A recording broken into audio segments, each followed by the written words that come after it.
Hey everybody, I'm Dan McClellan. I'm a scholar of the Bible and religion, and yesterday someone left this comment on my video on the mark of the beast in the book of Revelation. Why did Revelations make it into the canon? And this is a great question because the earliest Christians were not huge fans of the book of Revelation. A lot of them could not find the Jesus of the Gospels, and particularly of the Sermon on the Mount, in the Jesus of the book of Revelation, who was rather vengeful and violent. The imagery is also inconsistent and rather grotesque in places. And the Greek is also quite stilted.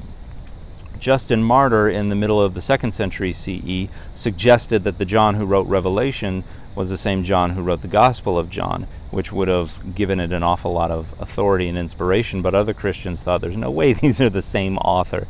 The book of Revelation is very awkward and unsophisticated Greek.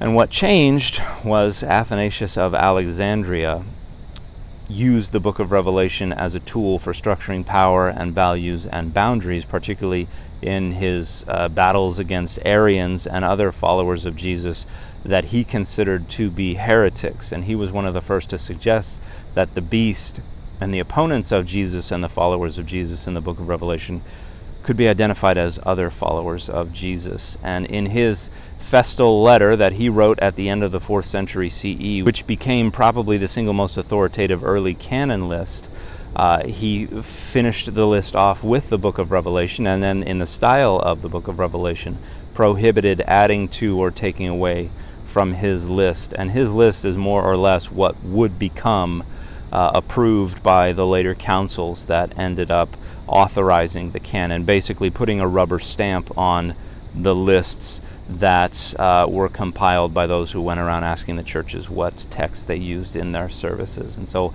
I think without Athanasius of Alexandria, we probably don't have Revelation in the canon. So that probably answers the who.